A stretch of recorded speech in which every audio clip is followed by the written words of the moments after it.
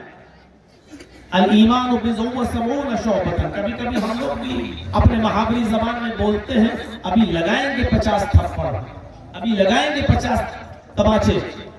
تو 50 تھپڑ مارنے کا مقصد یہ نہیں ہے کہ آپ گن کر اس کو 50 تھپڑ ماریں گے، نہیں، بلکہ آپ یہ بتانا چاہتے ہیں کہ ابھی بہت زیادہ ماروں گا تمہیں، ہوش میں آ جاؤ، اوقات میں آ جاؤ،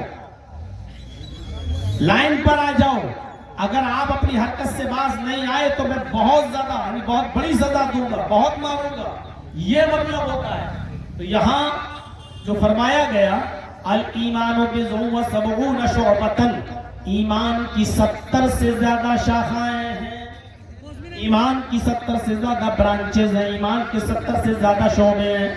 تو یہ ایسے ہی نہیں بتایا گیا صرف 70 سے زیادہ نہیں، بہت زیادہ، یعنی کثرت ہے، کثرت مراد لی گئی ہے، یعنی ایمان کی بہت سی شاخائیں ہیں۔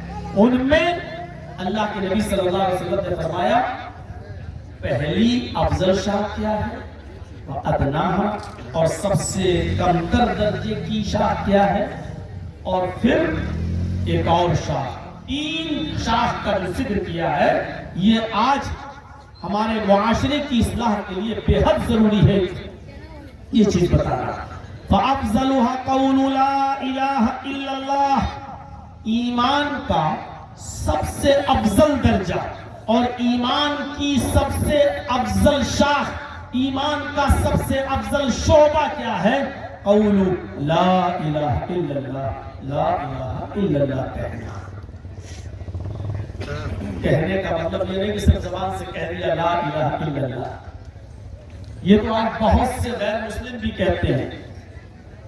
مہاتما گاندھی تو اکثر یہ کہا کرتے تھے کہ ایشور اللہ تیرے نام سب کو سنمتی دے بھگوان، وہ بھی اللہ کا نام لے لیا کرتا تھا۔ لا الہ الا اللہ کہنے کا مطلب یہ ہے کہ لا الہ الا اللہ جن تقاضوں کا مطالبہ کرتا ہے ان تقاضوں کو پورا کرنا، ورنہ جملہ بہت چھوٹا ہے لا الہ الا اللہ۔ بخاری شریف کی روایت ہے، نبی اکرم صلی اللہ علیہ وسلم نے لا الہ الا اللہ کی فضیلت بیان کرتے ہوئے صحابہ کرام سے کہا تھا کہ اے صحابہ کیا تمہیں معلوم ہے کہ لا الہ الا اللہ کی فضیلت کیا ہے؟ اگر ساری کائنات کو ترازو کے پلڑے پہ رکھ دیا جائے، ساری دنیا، ساری کائنات کو ترازو کے پلڑے پر رکھ دیا جائے اور دوسرے پلڑے پر لا الہ الا اللہ کو رکھ دیا جائے اور اس کے بعد پھر ترازو کو اٹھایا جائے، ترازو کو اٹھایا جائے تو لا الہ الا اللہ کا پلڑا جھک جائے گا، یعنی ساری کائنات کا وزن ہلکا اور لا الہ الا اللہ کا وزن بھاری ہے۔ کیا ہے اس کلمے؟ ایسے ہی نہیں کہا تھا اللہ کے نبی صلی اللہ علیہ وسلم نے من قال لا الہ الا اللہ دخل الجنہ، جس نے کہہ دیا اپنی زبان سے لا الہ الا اللہ وہ جنت کے اندر داخل ہوگا۔ صرف کہنے بھر سے جنت مل جائے گی؟ ایسے ہی نہیں کہا تھا اللہ کے نبی صلی اللہ علیہ وسلم نے کہ من کان آخر کلامہ لا الہ الا اللہ دخل الجنہ، جس کی زبان سے آخری جملہ مرتے وقت لا الہ الا اللہ نکلا اور لا الہ الا اللہ نکلتے ہی اس کی روح قبض عنصری سے پرواز ہو گئی، یہی کہہ کر وہ دنیا سے رخصت ہو گیا، مر گیا، وہ جنت کے اندر داخل ہوگا۔ ایسے ہی نہیں کہا، لا الہ الا اللہ کا کچھ تو تقاضا ہوگا کہنے کا۔ یہ صرف لا الہ الا اللہ صرف ایک جملہ نہیں ہے، لا الہ الا اللہ کا معنی صرف یہی نہیں کہ لا الہ الا اللہ اللہ کے علاوہ، یعنی آپ اس بات کا اقرار کر رہے ہیں لا الہ یعنی لا معبود الا اللہ، اللہ کے علاوہ کوئی معبود نہیں ہے۔ لا الہ الا اللہ کا معنی لا مسجود الا اللہ، اللہ کے علاوہ کوئی بھی سجدے کے لائق نہیں ہے۔ لا الہ الا اللہ کا معنی ہی یہی ہے کہ اللہ کے علاوہ کسی پر بھی ویسا بھروسہ نہیں کیا جا سکتا، توکل اور بھروسے کے لائق ذات اللہ کی، سجدے کے لائق ذات اللہ کی. یہ لا الہ الا اللہ کا معنی اور مطلب یہ ہے. لا الہ الا اللہ ہے ہی وہ ایسا جملہ کہ ایک انسان زندگی بھر گناہ کرتا ہے، زندگی بھر برائیوں میں مبتلا رہتا ہے، زندگی بھر گناہ کے کام کرتا رہتا ہے، 70 سال تک 80 سال تک گناہ کے کام کرتا رہتا ہے اور شرک اور کفر میں مبتلا رہتا ہے، اپنے آپ کو جہنم کے گڑھے کے قریب اس نے اپنے آپ کو پہنچا لیا ہے. لیکن اچانک اس کو کلمے کی توفیق مل جاتی ہے اور کلمہ پڑھ لیتا ہے مرنے سے پہلے. وہی 80 سال کا بوڑھا ابھی کلمہ پڑھتا ہے لا الہ الا اللہ، اور اس کلمے کے اقرار کے بعد وہ اسلام کے اندر داخل ہو جاتا ہے. تو جیسے اس نے اسلام قبول کیا، ان الاسلام یہدم ما کان قبلہ، یہاں اسلام قبول کیا، اس کے سارے گناہ منہدم ہو گئے، اس کے سارے گناہ مٹ گئے، اس کے سارے گناہ ختم ہو گئے، اور اس کے بعد اگر وہ مرتا ہے تو جنت کا مستحق ہو جاتا ہے. یعنی یہ کلمہ وہ کلمہ ہے کہ ایک شخص 80 سال تک گناہ، شرک اور کفر کی دلدل میں ٹامے چوئیاں مار رہا تھا، اسی میں پڑا ہوا تھا. مرنے سے پہلے اس کی زبان سے لا الہ الا اللہ کا اقرار ہو جاتا ہے، اس کلمے کا اقرار کر لیتا ہے اور یہ شخص جنت کا مستحق ہو جاتا ہے. ابھی اگر کلمے کو پڑھے بغیر مر جاتا تو جہنم میں جاتا، لیکن کلمہ نصیب ہو گیا تو اب یہ آدمی جنت کا مستحق ہو گیا. تصور کر رہا ہے؟ یقین نہیں آتا؟ بخاری شریف کے اندر ایک واقعہ لکھا ہوا ہے، اس واقعے کو اگر ہم پڑھیں تو ہمیں بہت کچھ سبق مل سکتا ہے. جب اللہ کے نبی صلی اللہ علیہ وسلم نے خیبر کا محاصرہ کیا، جب نبی اکرم صلی اللہ علیہ وسلم اور آپ کے صحابہ نے خیبر کا محاصرہ کیا تو خیبر کا ایک یہودی تھا جس کا نام تھا اسود، جو بکریوں کو چرایا کرتا تھا. بکریوں کو، وہ بکریوں کو چرانے کے لیے نکلا تھا. جب بکریوں کو چرا کے آیا تو اس نے دیکھا کہ خیبر کا محاصرہ ہو چکا ہے اور صحابہ کرام نبی اکرم کے محمد کے چاہنے والوں نے چاروں طرف سے گھیر لیا ہے. تو وہ محمد رسول اللہ کے صحابہ سے کہنے لگا کہ کون ہے تمہارے نبی، ذرا مجھے ان سے ملوائیے، میں ملنا چاہتا ہوں. صحابہ کرام نے اشارہ کیا کہ وہ ہے اللہ کے نبی جو خیمہ لگا ہوا ہے، اسی خیمے کے اندر ہمارے پیغمبر موجود ہیں. اس نے خیمے کا پردہ ہٹایا. وہ سوچ رہا تھا کہ مسلمانوں کے نبی ہیں، صحابہ کے نبی ہیں، مقام و مرتبہ ان کا بلند ہے، وہ صحابہ جو نبی کی بڑی عزت کرتے ہیں، بڑی ٹھاٹ باٹ سے رہ رہے ہوں گے، اچھا بستر بچھا ہوا ہوگا اور بہت ہی عیش و آرام کے ساتھ اس خیمے میں ہوں گے. ان سے ملنے کے لیے باڈی گارڈ کی ضرورت ہوگی، ان سے ملنے کے لیے پرمیشن کی ضرورت ہوگی، پرمیشن لینے کی. لیکن جب اس نے خیمے کا پردہ ہٹایا تو کیا دیکھتا ہے کہ کچی زمین کے اوپر محمد رسول اللہ صلی اللہ علیہ وسلم براجمان ہے، بیٹھے ہوئے ہیں. اس کو یقین نہیں آیا. صحابہ سے کہتا ہے مذاق مت کرو، مجھے محمد رسول اللہ سے ملنا ہے. فرمایا ہاں یہی ہے اللہ کے رسول. وہ اندر جاتا ہے اور کہتا ہے کیا ہے محمد رسول اللہ صلی اللہ علیہ وسلم، آپ کی دعوت کیا ہے؟ آپ کس چیز کی دعوت دیتے ہیں؟ آپ کا کیا پیغام ہے، کیا میسیج ہے؟ مجھے ذرا بتائیے. اللہ کے نبی جناب محمد رسول اللہ صلی اللہ علیہ وسلم نے اپنا میسیج بتایا، اپنا پیغام بتایا. ہماری دعوت صرف یہی ہے، قولوا لا الہ الا اللہ. اس بات کا اقرار کر لو، شہادت دے دو کہ اللہ کے علاوہ کوئی معبود نہیں اور محمد اللہ کے رسول ہے. ہم سے زیادہ بہتر عرب کے کافر جانتے تھے کہ اگر لا الہ الا اللہ کہہ دیا تو ہمیں کیا کیا چھوڑنا پڑے گا. صرف لا الہ الا اللہ محمد رسول اللہ کہلوا نہیں رہے ہیں، لا الہ الا اللہ کہلوانے کے پیچھے کیا کیا چیزیں ہمیں کہنے کے بعد چھوڑنا پڑیں گی. عرب کے کافر اچھی طریقے سے جانتے تھے. وہ جانتے تھے کہ ہم جو 360 مورتیاں اور بت رکھے ہوئے خانہ کعبہ میں، ان کو چھوڑنا پڑے گا. وہ جانتے تھے کہ ود، سوا، یغوث، یعوق اور نصر، ہم جو ان سے حیب اور مدد طلب کرتے ہیں ان کو چھوڑنا پڑے گا۔ وہ جانتے تھے کہ لا الہ الا اللہ کہنے کے بعد ہمیں کن کن کو چھوڑنا پڑے گا، اس لیے وہ لا الہ الا اللہ جلدی اپنی زبان سے ادا نہیں کرتے تھے۔ آج تو جس سے کہلوا لو وہ فوراً کہہ دے گا لا الہ الا اللہ۔ جو مزاروں کی چادریں چڑھا رہا ہے اور قبروں کو چوم رہا ہے وہ بھی لا الہ الا اللہ کہتا ہے۔ میرے بھائیوں ذرا تصور کر لیں، عرب کے کافر جانتے تھے کہ لا الہ الا اللہ کہنے کا مقصد کیا اور مطلب کیا ہے اور ہمیں کیا کیا چھوڑنا پڑے گا۔ جب اللہ کے نبی نے اسود سے کہا کہ لا الہ الا اللہ کہہ دو، گواہی دے دو کہ اللہ کے علاوہ کوئی معبود نہیں، وہ اچھی طریقے سے جانتا تھا کہ محمد رسول اللہ میں کس چیز کی دعوت دے رہے ہیں، ہمیں کیا کیا چھوڑنا پڑے گا۔ پوچھا کہ اگر میں اس دعوت کو قبول کر لیتا ہوں تو مجھے کیا ملے گا؟ فرمایا تمہیں جنت ملے گی، جنت۔ اس نے کلمہ پڑھ لیا،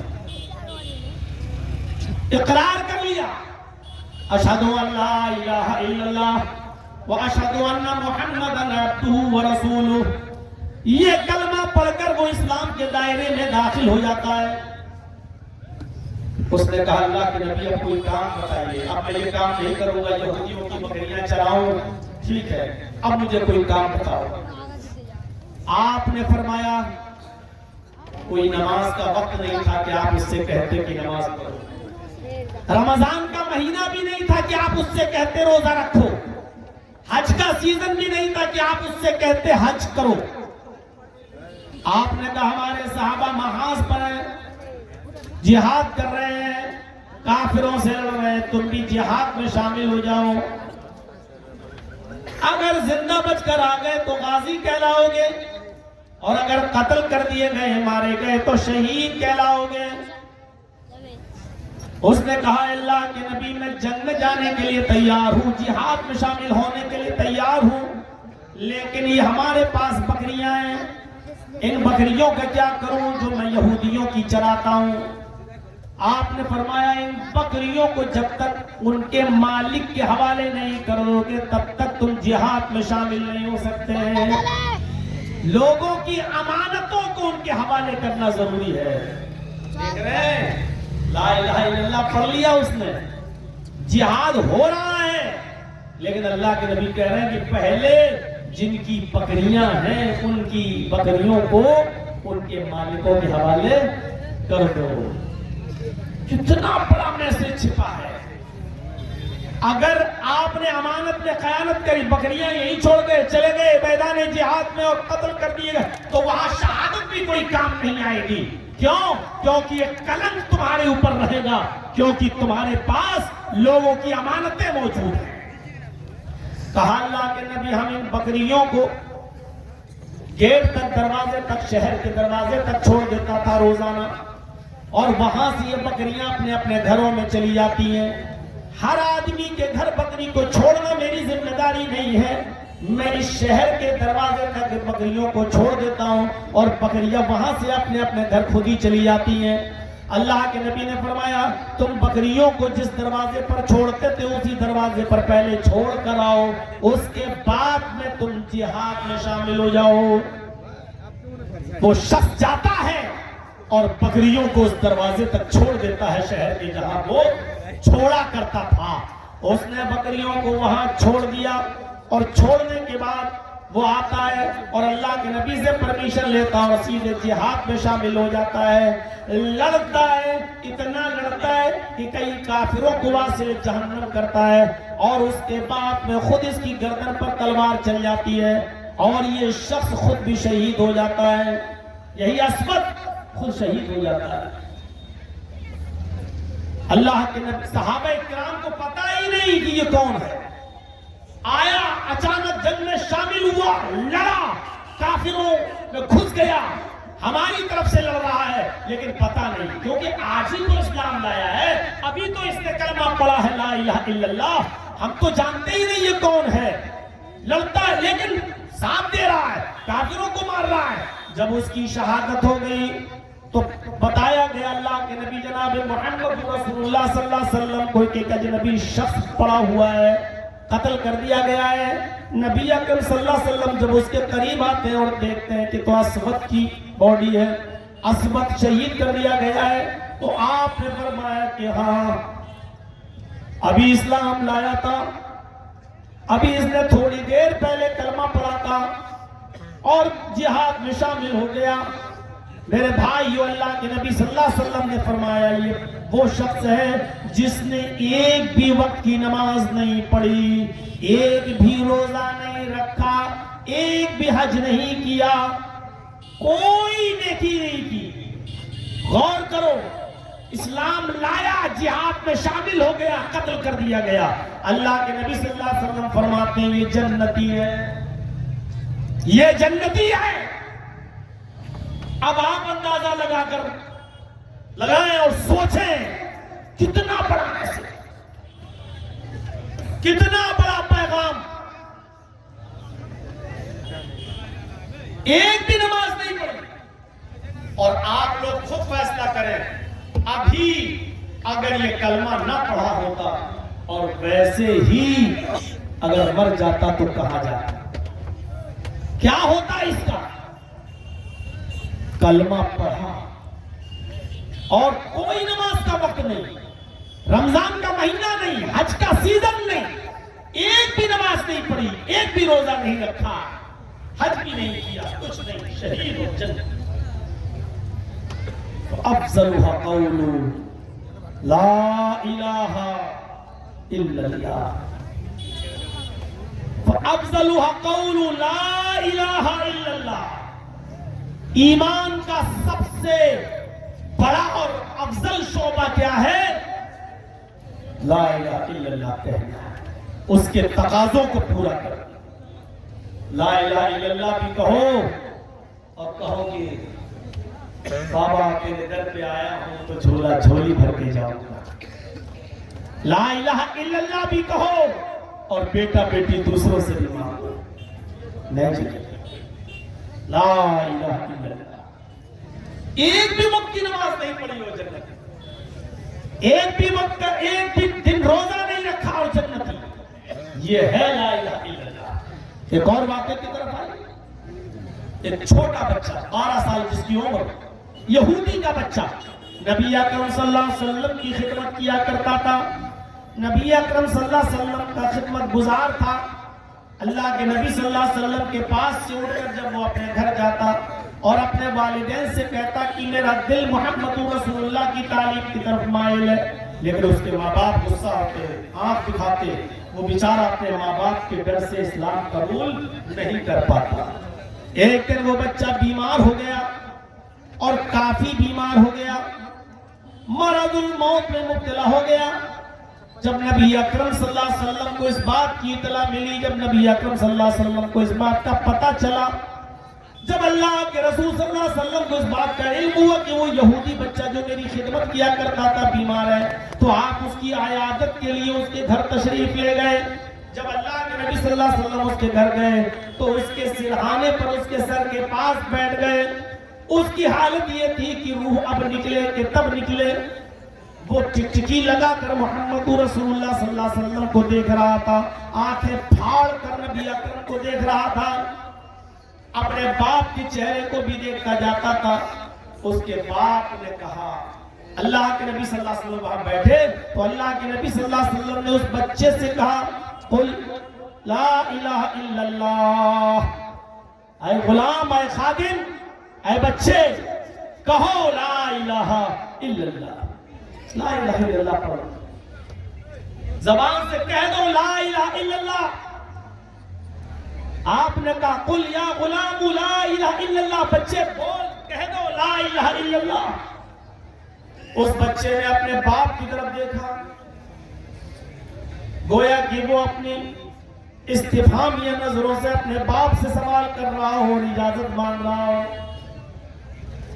اس کے باپ نے اپنے بیٹے کو دیکھا اور اپنے بیٹے کی تمنا جو حالت صحت و تندرستی میں وہ ظاہر کیا کرتا تھا، اس کا خیال کرتے ہوئے اس کے باپ نے جو یہودی تھا اپنے بچے سے کہا، اطیع ابا القاسم، بیٹے تم ابو القاسم کی بات مان لو، ان کی فرما برداری کرو. وہ جو کہہ رہے ہو اس زبان سے, اپنی زبان سے اس کلمے کو نکال لو. جاؤ, تمہاری بھی مرضی یہی تھی, پہلے تم بھی یہی چاہتے تھے, لیکن میرے غصے کی وجہ سے تم اسلام قبول نہیں کرتے تھے. اگر تمہارا دل محمد رسول اللہ کی بات پر ہے, ان کی تعلیم پر ہے, اور تم یہاں آ کر مجھے بتاتے تھے, تو بیٹا پڑھ لو, کہہ دو محمد رسول اللہ ابو القاسم جو کہہ رہے ہیں ان کی اطاعت کرو, فرما برداری کرو, ان کی بات مان لو. جیسے ہی باپ کی طرف سے پرمیشن ملی, اس چھوٹے سے بچے نے اپنی زبان سے یہ کلمہ ادا کیا, اشہد ان لا الہ الا اللہ و اشہد ان محمدا عبدہ و رسولہ. شاید یہی کلمہ پڑھنے کے لیے وہ اب تک زندہ تھا, اور جیسے ہی اس نے یہ کلمہ پڑھا, کلمہ اس کی زبان سے نکلا اور اس بچے کی روح بھی نکل گئی. کلمہ جیسے ہی اس کی زبان سے نکلا, اس بچے کا انتقال بھی ہو گیا. اور جیسے ہی اس بچے کا انتقال ہوا, اللہ کے نبی اس کے سرحانے پر بیٹھے ہوئے تھے, کھڑے ہو جاتے ہیں اور کھڑے ہو کر کہتے ہیں الحمدللہ الذی انقذہ عن النار. تمام تعریفیں اس اللہ کے لیے ہیں جس نے اس بچے کو جہنم کی آگ میں جلنے سے بچا لیا, جہنم میں جانے سے بچا لیا. تمام تعریفیں اس اللہ کے لیے جس نے اس بچے کو جہنم کی آگ سے بچا لیا, نجات عطا فرمائی. میرے بھائیوں غور کرو, مرض الموت میں مبتلا تھا, کلمہ اگر نہیں پڑھتا تو وہ کہاں جاتا, اور جیسے ہی کلمہ پڑھا, ایک بھی نماز نہیں, ایک بھی روزہ نہیں, کلمہ زبان سے ادا ہوا, روح نکل گئی. اور اللہ کے نبی اس کے لیے کیا کہہ رہے ہیں, الحمدللہ الذی انقذہ عن النار. تمام تعریفیں اس اللہ کے لیے جس نے اس کو دوزخ کی جہنم کی آگ سے بچایا. ہم کہاں لا الہ الا اللہ کہ تقاضے معلوم کرو کیا ہے, کیا چاہتا ہے یہ کلمہ ہم سے, کس چیز کا مطالبہ کرتا ہے یہ کلمہ ہم سے. اس کے برعکس ایک اور منظر دیکھ لو, اور سنا ہوگا علماء سے, پوری زندگی ابو طالب نے محمد رسول اللہ کا ساتھ دیا. نبی کے چچا نے, ابو طالب نے پوری زندگی ساتھ دیا. ایک موقع پر کچھ برہم بھی ہوئے, غصہ بھی ہوئے کہ بھتیجے ان کافروں کو ان کے حال پہ چھوڑ دو, یہ لوگ تیری جان کے پیاسے ہیں. بھتیجے آج یہ لوگ میرے پاس آئے تھے اور مجھ سے کہہ رہے تھے کہ پانی سر پر چڑھ چکا ہے, محمد ہمارے معبودوں کو, ہمارے خداؤں کو برا بھلا کہتا ہے, گالی دیتا ہے, محمد کو ہمارے حوالے کرو, اور آپ کو کوئی بچہ پالنا ہی ہے تو ہم اپنا بچہ دے دیتے ہیں, آپ ہمارے بچے کی پرورش کیجئے, کھلائیے پلائیے. آپ کو بچے پالنے کا شوق ہے تو ہمارا لے لو, لیکن محمد کو ہمارے حوالے کرو, ہم اپنے سماج کے حساب سے آپ کے بھتیجے کو سزا دیں گے. اور کرو. ابو طالب نے کہا واہ کتنا اچھا فیصلہ کرتے ہو, تمہارے بچے کو کھلا پلا کر میں ساڑھ کی طرح موٹا تازہ کروں, اور میرے بھتیجے کو لے جاؤ اور اس کو تم مارو اور قتل کرو. کیا فیصلہ لے کے آئے ہو, کتنا اچھا ججمنٹ کر رہے ہو, کتنا اچھا فیصلہ کر رہے ہو تم. تو آئے ابو طالب پھر اپنے بھتیجے کو روکتے کیوں نہیں ہو, پانی سر پہ چڑھ چکا ہے. جب یہ کافرین مکہ وہاں سے چلے جاتے ہیں تو اللہ کے نبی صلی اللہ علیہ وسلم کو بلایا جاتا ہے. جب یہ کافر وہاں سے چلے جاتے ہیں تو ابو طالب اپنے بھتیجے کو بلاتے ہیں اور محمد رسول اللہ صلی اللہ علیہ وسلم سے بہت شائستگی کے ساتھ گفتگو کرتے ہیں اور کہتے ہیں کہ بھتیجے میرے اوپر اتنا بوجھ نہ ڈالو کہ میں برداشت نہ کر سکوں, میرے اوپر اتنی ذمہ داری نہ ڈالو کہ میں برداشت نہ کر سکوں.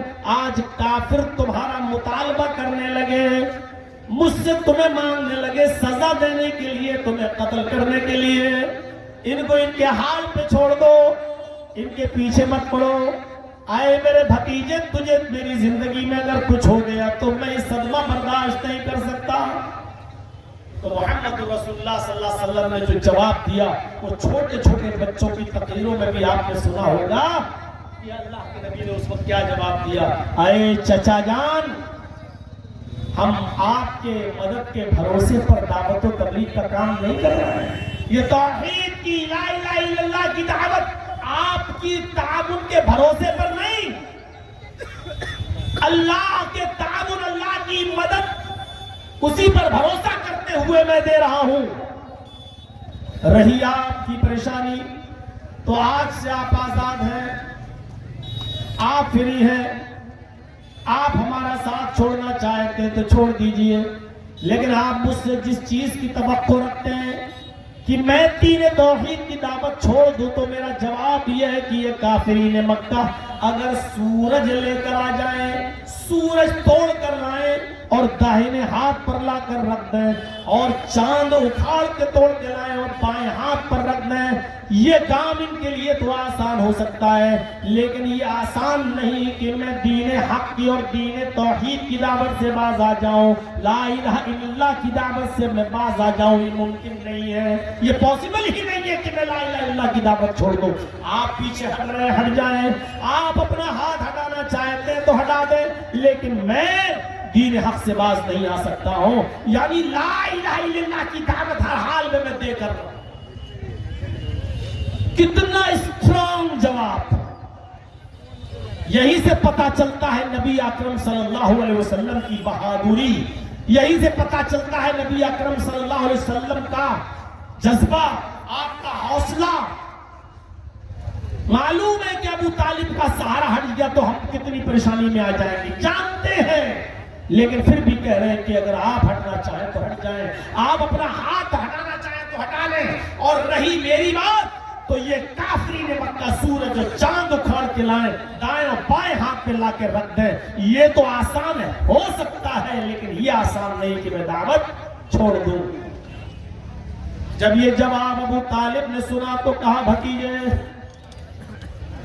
تو پھر جاؤ، جس دعوت کو دے کر اللہ تعالیٰ نے تمہیں بھیجا اس دعوت کو تم پورا کرو، اس دعوت کو پہنچاؤ. رہی میری بات تو جب تک میری سانس میں سانس ہے، میرے جسم میں روح ہے، جب تک میرے جسم میں سانس چلتی رہے گی، آخری سانس تک میں تمہاری مدد کرتا رہوں گا. دیکھتا ہوں کہ میری زندگی میں تمہیں کھروچ بھی آ جائے، دیکھتا ہوں میری زندگی میں تمہارا کون کیا بگاڑتا ہے. اے میرے بھتیجے، جاؤ تم دعوت و تبلیغ کا کام کرو، توحید کی دعوت بلند کرو. جہاں تک پاسبل ہوگا میں تمہاری مدد کرتا رہوں گا، میں اپنی زندگی میں تمہارے اوپر کوئی آنچ نہیں آنے دوں گا. اتنی مدد کرتے تھے چچا ابو طالب.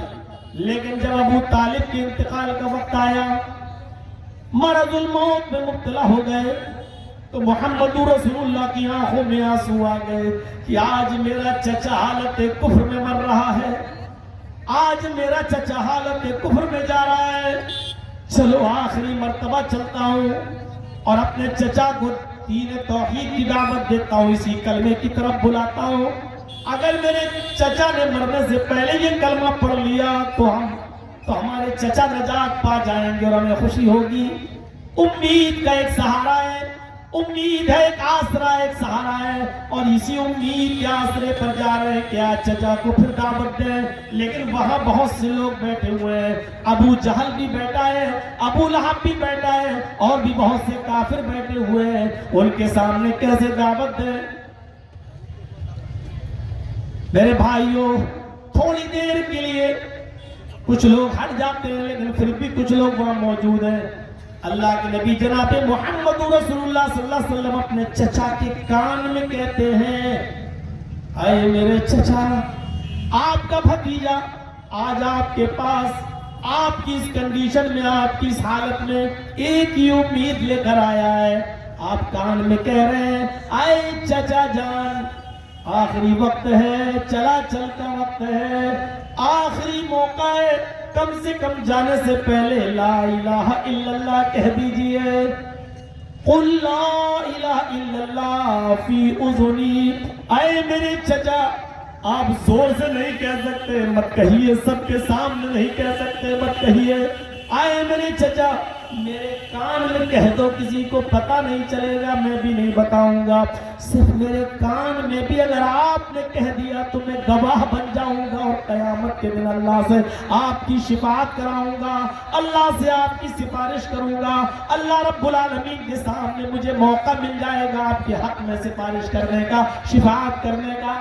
آئے میرے چچا میرے کان ہی میں کہہ دیجئے، آپ کو زور سے کہنے کی ضرورت نہیں، صرف میرے کان میں کہہ دیجئے، چچا بیمار، مرض الموت میں مبتلا، ساری زندگی نبی کی سیوا کی، نبی کی خدمت کی، اور اللہ کے نبی اسی امید کے ساتھ جا رہے کہ چچا جان آخری وقت میں کم سے کم لا الہ الا اللہ کہیں نہیں، میرے کان میں کہہ دیجئے، اللہ سے ہم سفارش کرا لیں گے انشاءاللہ، چچا جان میرے کان میں کہہ دیجئے۔ لیکن ابو طالب کے حصے میں کلمہ نہیں تھا، اور انہوں نے آخری وقت بھی اپنے بھتیجے سے محمد رسول اللہ سے کہہ دیا کہ نہیں، اے میرے بھتیجے نہیں، میں نہیں چاہتا کہ میرے مرنے کے بعد لوگ مجھے تانا ماریں کہ دیکھو آخری وقت میں ڈر گیا، جہنم سے ڈر گیا، قبر سے ڈر گیا، اس سے ڈر گیا، اس سے ڈر گیا، اور بھتیجے کی باتوں میں آ گیا۔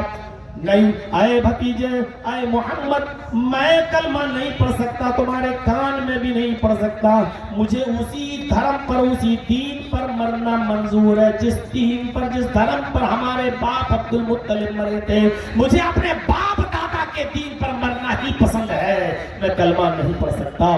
کان میں بھی کلمہ نہیں پڑھا، ابو طالب کو کلمہ نصیب نہیں ہوا، ابو طالب مر گئے، انتقال ہو گیا جب ابو طالب کا، تو اللہ کے نبی کو اپنے چچا کے حالت کفر میں مرنے کا بہت صدمہ ہوا، بہت افسوس ہوا، لیکن ان کی خدمات کو سوچ سوچ کر کہنے لگے کہ اپنے چچا کے لیے میں مغفرت کی دعا کروں گا، اللہ سے کہوں گا کہ اللہ میرا چچا بہت ہی رحم دل تھا، اس نے آخری وقت تک نہیں میرا سہارا دیا، اور جیسے ہی نبی اکرم نے اپنے کافر چچا کے لیے جو ابھی حالت کفر میں مرا ہے اس کے لیے دعائے مغفرت کرنا چاہی، تو اللہ تعالیٰ نے آسمان سے جبریل کو بھیج کر منع کر دیا اور فرمایا 70 مرتبہ بھی اپنے کافر باپ کے لیے اگر دعا کرو گے، یعنی پھر وہی کثرت مراد ہے، یعنی دعا کرتے کرتے، مغفرت کی دعا کرتے کرتے آپ کی دن اور رات گزر جائیں،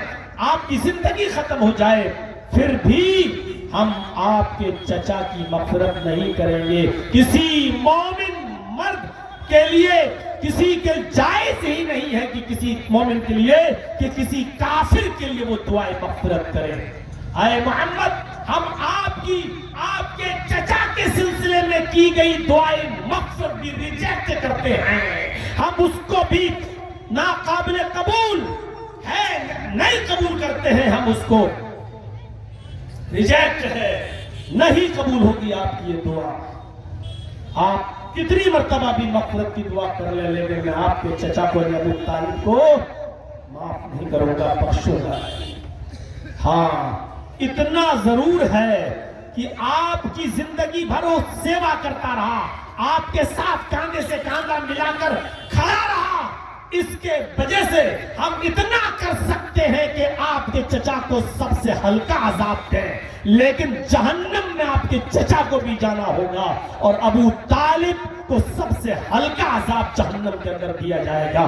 میرے بھائیوں، غور کرو، لا الہ الا اللہ کی حیثیت کو پہچانو، لا الہ الا اللہ کے مقام کو پہچانو۔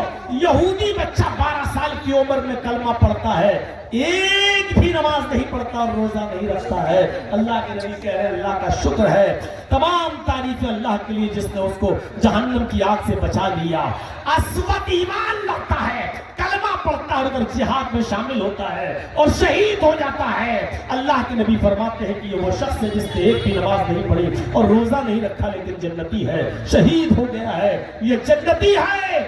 ایک طرف کلمہ پڑھنے کی بنیاد پر وہ لوگ جنت کے مستحق ہو گئے جنہوں نے ایک بھی نماز نہیں پڑھی، اور ایک طرف وہ شخصیت ہے جس نے پوری زندگی نبی کا ساتھ دیا، جس نے پوری زندگی نبی اکرم کے کاندھے سے کاندھا ملا کر چلتا رہا، نبی اکرم کے اوپر آنے والے ہر تیر، ہر تلوار کو جھیلا اور اس کا جواب دیا اور کھڑا رہا نبی اکرم کی مدد کے لیے، لیکن حالت کفر میں مرتا ہے، کلمہ پڑھے بغیر مرتا ہے، تو ایسا شخص بھی جہنم کا حقدار بنتا ہے۔ تو یہاں سے آپ سمجھیے لا الہ الا اللہ کی حیثیت اور اس کا مقام اور اس کا درجہ کیا ہے۔ لا الہ الا اللہ کا معنی صرف یہی ہے کہ اللہ کے علاوہ کوئی معبود نہیں، اور جب معبود آپ نے مان لیا تو اس کا مطلب یہ ہے کہ اللہ کے علاوہ کوئی ہستی ایسی نہیں کہ جس کو پکارا جائے اپنی حاجت روائی کے لیے اور اپنی مشکل کشائی کے لیے۔ اور جب پکارو اس کو تو یہ عقیدہ بھی نہیں ہونا چاہیے کہ اس کو ضرورت ہے شرکا کی، اس کو ضرورت ہے سفارشیوں کی، ہم ان کے ذریعے اللہ تک اپنی آواز کو پہنچائیں اور اپنی دعاؤں کو پہنچائیں۔ میرے بھائیو، یہ عقیدہ توحید کے منافی ہے۔ اللہ کو کسی وسیلے کی ضرورت نہیں ہے۔ ان اللہ سمیع بصیر، وہ بہت ہی زیادہ سننے والا اور بہت ہی زیادہ دیکھنے والا ہے۔ ہم اور آپ کیا سنیں گے؟ ہماری اور آپ کی قوت سماعت و بصارت کیا ہے؟ جرجیت صاحب کو صرف یہ لوگ دکھائی دے رہے ہیں جو یہاں بیٹھے ہیں، اور اس سڑک کے پار جو گاڑیاں جا رہی ہیں اس کے پار اس طرف کیا ہے ہم کو نہیں دکھائی دے رہا ہے۔ ہم کو صرف آپ کی آواز سنائی دے رہی ہے، لیکن ہمارے پردے کے پیچھے ایک میل کی دوری پر کون رو رہا ہے، کون چیخ رہا ہے، چلا رہا ہے، اس کی آواز ہم تک نہیں آ رہی ہے۔ میرے بھائیوں، ذرا تصور کریے ایک واقعے کی طرف ہم آپ کو لے کے چلتے ہیں۔ اوس ابن صامت ایک صحابی ہیں، اپنی بیوی خولہ بنت ثعلبہ سے زہار کر لیتے ہیں اور غصے کی حالت میں کہہ دیتے ہیں انت علی کظہر امی، تو مجھ پر میری ماں کی پیٹھ کی طرح ہے، حرام ہو چکی ہے۔ گویا کہ اپنی بیوی کو غصے میں کہہ دیا کہ جس طرح میری ماں مجھ پر حرام ہے اسی طریقے سے تو بھی مجھ پر حرام ہے۔ غصے میں کہہ دیا، ہوتا ہے غصے میں، اور جن لوگوں کے منہ سے غصے میں طلاقیں نکل جاتی ہیں تو پھر پوچھو کتنے پریشان ہوتے ہیں جب غصہ ٹھنڈا ہوتا ہے ان کا۔ عرب کے اندر یہ دستور تھا کہ اس کی وہی شکل تھی، اس کو بھی شوہر اور بیوی کے درمیان جدائی کا ایک راستہ مانا جاتا تھا کہ تم نے اپنی بیوی کو اپنے اوپر اپنی ماں کی طرح حرام کر لیا ہے، اب جدائی کے علاوہ کوئی راستہ نہیں ہے۔ ابھی کوئی احکام نازل نہیں ہوئے تھے، اللہ کے رسول صلی اللہ علیہ وسلم کے پاس بھی ابھی کوئی راستہ نہیں تھا۔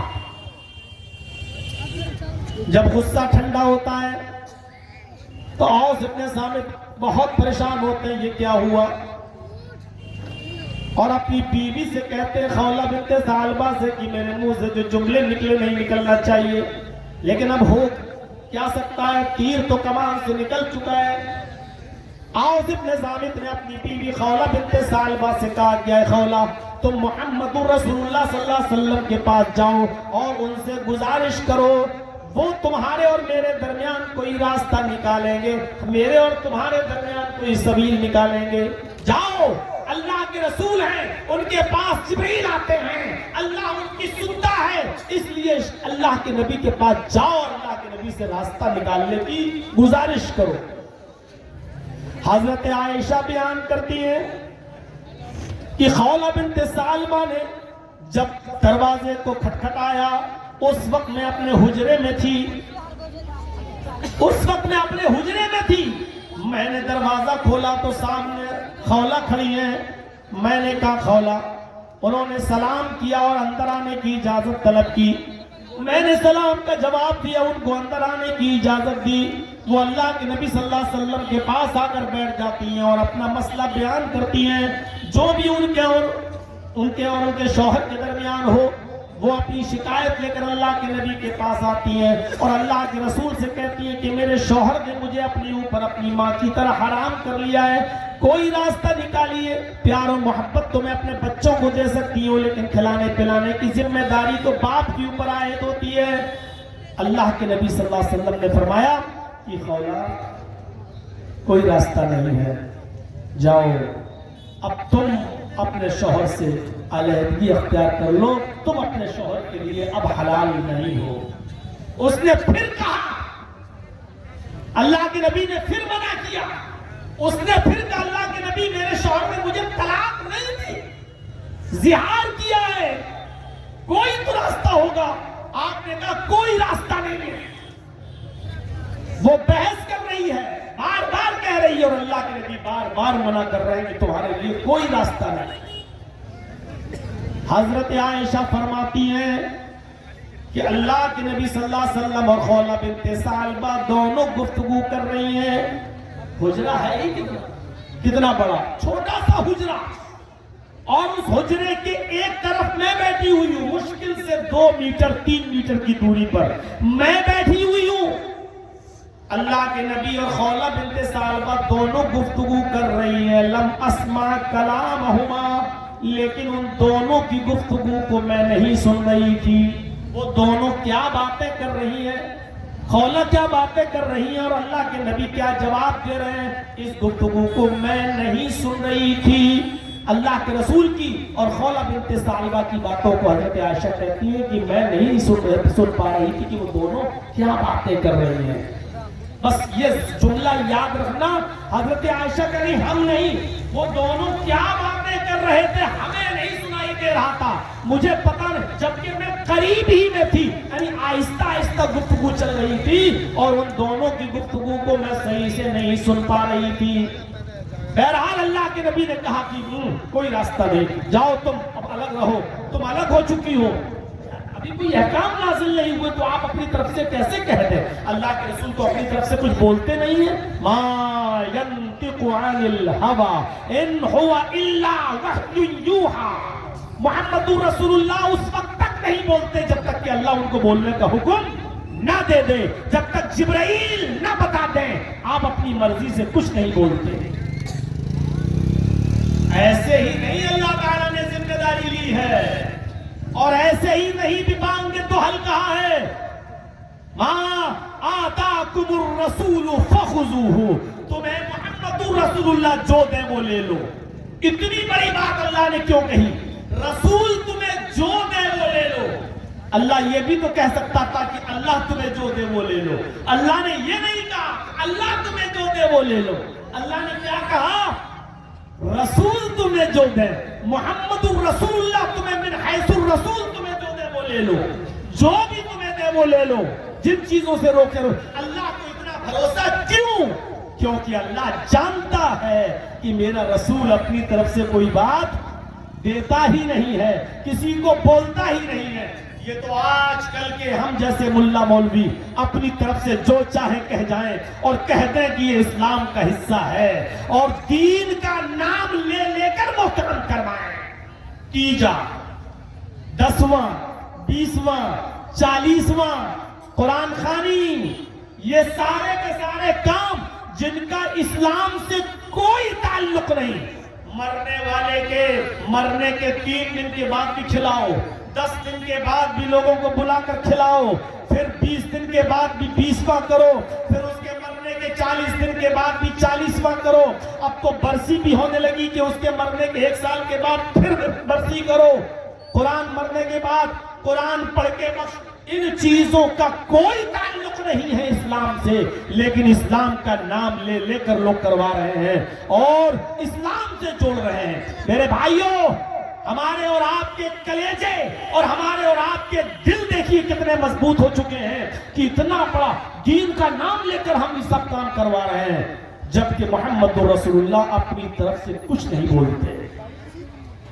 اور ایک جگہ تو اللہ نے اتنی بڑی گارنٹی دی ہے کہ میرا نبی اپنی طرف سے کچھ نہیں بولتا۔ اے دنیا والو، اگر محمد الرسول اللہ نے بھی اپنی طرف سے کچھ کہہ دیا، وَلَوْ تَقَوَّلَ عَلَيْنَا بَعْضَ الْأَقَاوِيلِ لَأَخَذْنَاهُ بِالْيَمِينِ، اگر محمد رسول اللہ صلی اللہ علیہ وسلم نے، میرے نبی نے اپنی طرف سے تمہیں کچھ دے دیا، میری پرمیشن کے بغیر، میری اجازت کے بغیر، میرے حکم کے بغیر، اگر اپنی طرف سے زبان کھول دی اور اپنی طرف سے کچھ کہہ دیا، لَأَخَذْنَاهُ بِالْيَمِينِ، تو ہم اس کا بھی داہنا ہاتھ پکڑ لیں گے۔ تو ہم اس کا بھی داہنا ہاتھ پکڑ لیں گے، ثم لقطعنا منہ الوتین، پھر ہم اس نبی کی اس رسول کی بھی گردن کاٹ ڈالیں گے، ہم اس نبی کی بھی گردن کو، اس کی شہرت کو، رگے دل کو کاٹ ڈالیں گے۔ فما منکم من احد عنہ حاجزین، پھر ہم کو ایسا کرنے سے تم میں سے کون ہے جو روک سکے؟ تم میں کون اتنا طاقت رکھتا ہے کہ مجھے ایسا کرنے سے، یعنی محمد کی گردن کاٹنے سے ہمیں روک سکے؟ غور کرو، اللہ اتنی بڑی گارنٹی دے رہا ہے کہ میرا نبی اپنی طرف سے کچھ دیتا ہی نہیں ہے، اگر اپنی طرف سے دے گا تو ہم اس کا بھی داہنا ہاتھ پکڑ لیں گے اور اس کی بھی رگے دل کاٹ ڈالیں گے۔ ہمارا نبی اپنی طرف سے کچھ دے تو اللہ اس کو بھی نہ چھوڑے۔ ہم جیسے ملا مولویوں کا کیا ہوگا جو دین ہے ہی نہیں، وہ دین کا نام اور لیبل لگا لگا کے لوگوں کو دے رہے ہیں۔ میرے بھائیوں، ایک مرتبہ بیویوں کی بات مان کر اللہ کے رسول نے سب کے سامنے کہہ دیا آج کے بعد میں شہد نہیں پیوں گا۔ جب ساری بیویوں نے کہا کہ آپ کے منہ سے مغافیر کی بو آ رہی ہے، مغافیر کی بو آ رہی ہے، جس کے پاس جا رہے ہیں آپ کے منہ سے بو، ساری بیویوں نے صلاح کر لی تھی کہ جس کے پاس اللہ کے نبی آئے وہ یہی کہنا آپ کے منہ سے بو آ رہی ہے، آپ کے منہ سے بو آ رہی ہے مغافیر کی۔ تو ساری بیویوں نے جب یہی کہا تو اللہ کے نبی نے کہا اچھا ٹھیک ہے، آج کے بعد میں شہد کو ہاتھ نہیں لگاؤں گا، شہد حرام ہے میرے اوپر، نہیں پیوں گا۔ آپ نے صرف اپنی زبان سے اتنا کہہ دیا آج کے بعد شہد مجھ پر حرام، میں نہیں پیوں گا، فوراً اللہ نے جبرائیل کو بھیج دیا قرآن کی یہ آیت لے کر، یا ایھا النبی لما تحرم ما احل اللہ لک، اے نبی آپ کون ہوتے ہیں، آپ کو کیا اختیار ہے اس چیز کو حرام کرنے کا جس کو اللہ نے حلال کیا ہے آپ کے لیے۔ میرے بھائیوں اندازہ لگاؤ، اللہ کے نبی نے اپنی طرف سے کہہ دیا آج کے بعد شہد نہیں پیوں گا، حرام ہے مجھ پر، نہیں پیوں گا۔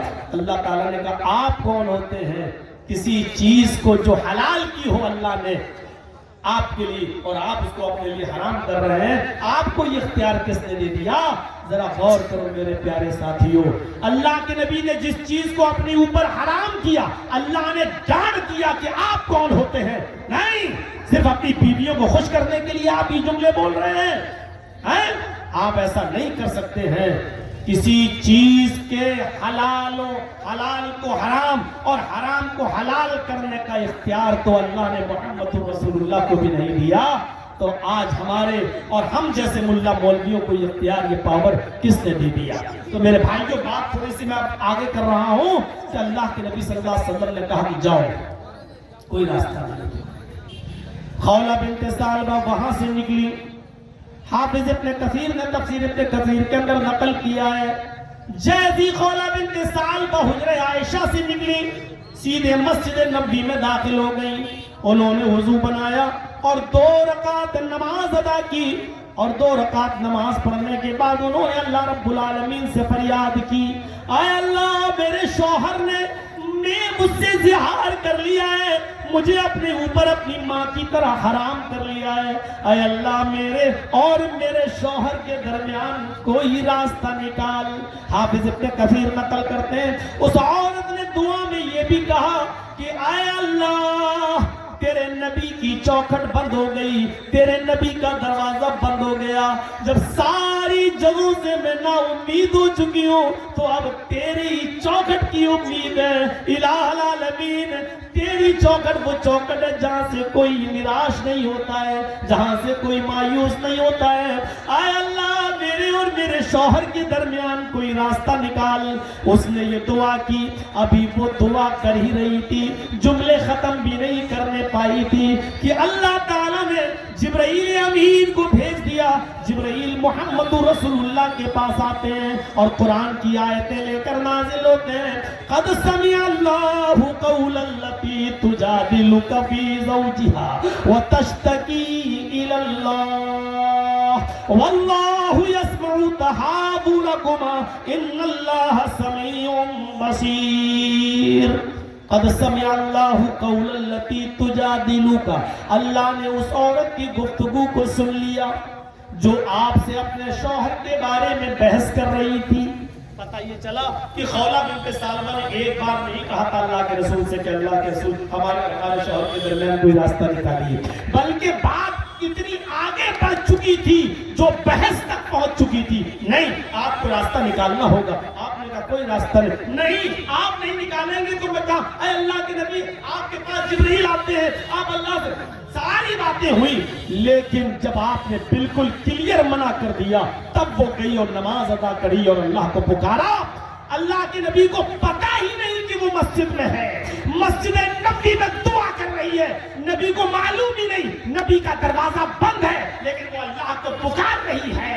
یہاں جبرائیل بتلا رہے ہیں اللہ نے اس عورت کی گفتگو کو سن لیا جو اپنے شوہر کے بارے میں آپ سے بحث کر رہی تھی، وَتَشْتَكِي إِلَى اللَّهِ، اور اللہ سے بھی شکایت کر رہی، اللہ سے بھی فریاد کر رہی، اللہ کو بھی پکار رہی، اللہ سے بھی مدد مانگ رہی ہے۔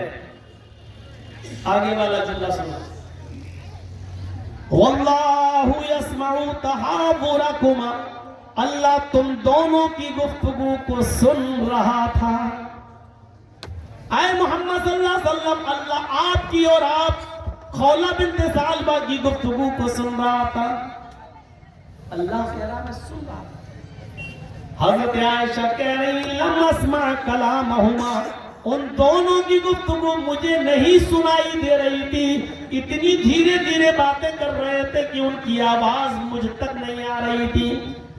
5 قدم 10 قدم کے فاصلے پر حضرت عائشہ گفتگو نہیں سن رہی، اللہ عرش پر مستوی اور عرش پر ہو کر ان کی گفتگو کو سن رہا تھا۔ عرش بھی کوئی معمولی چیز نہیں ہے اور یہ بغل میں نہیں لگا ہوا ہے، ہماری موجودہ زمین سے صرف سورج ہی 9 کروڑ 30 لاکھ میل کی بلندی پر ہے۔ سوچیے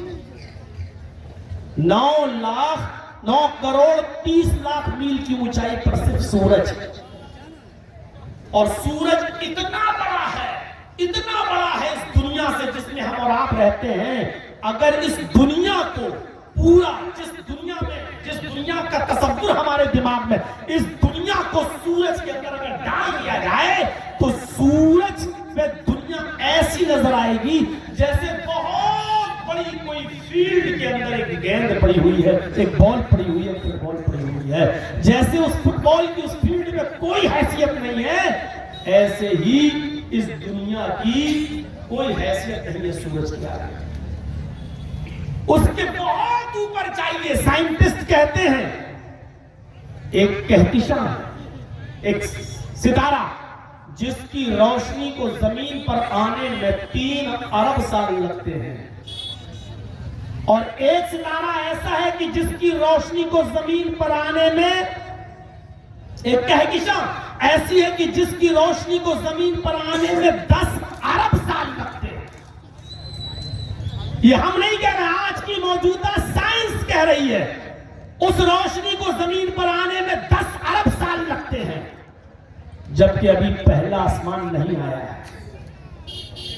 اس ستارے کی روشنی کو زمین پر آنے میں 10 ارب سال، اور 10 ارب سال وہ بھی کب لگتے ہیں؟ اس کی روشنی کتنی ہارڈ اور کتنی اسپیڈ سے ہے، اس کی روشنی کی رفتار میں آپ کو نہیں معلوم۔ 1 سیکنڈ میں 3 لاکھ میل کی رفتار طے کرتی ہے۔ 1 سیکنڈ میں 3 لاکھ میل۔ ہم گھنٹے کی بات نہیں کر رہے ہیں، منٹ کی بات اور گھنٹے کی بات نہیں کر رہے ہیں، 1 سیکنڈ میں۔ آپ چھپکو کھول دو، 1 سیکنڈ ہو گیا۔ 1 سیکنڈ میں وہ روشنی کتنی رفتار طے کرتی ہے کہکشاں کی؟ 3 لاکھ میل۔ تب اس روشنی کو زمین پر آنے میں کتنا سال لگتا ہے؟ 10 ارب سال۔ سائنٹسٹ کہتے ہیں کچھ کہکشائیں اتنی بلند ہیں کہ ان کی روشنی کو آسمان سے چلے ہوئے 20 ارب سال کا زمانہ گزر چکا ہے، لیکن ابھی تک ان سیاروں کی روشنی زمین پر نہیں آئی ہے۔ یعنی کچھ سیارے، کچھ کہکشائیں اتنی اونچائی پر ہیں کہ ان کی روشنی کو آسمان پر سے چلے ہوئے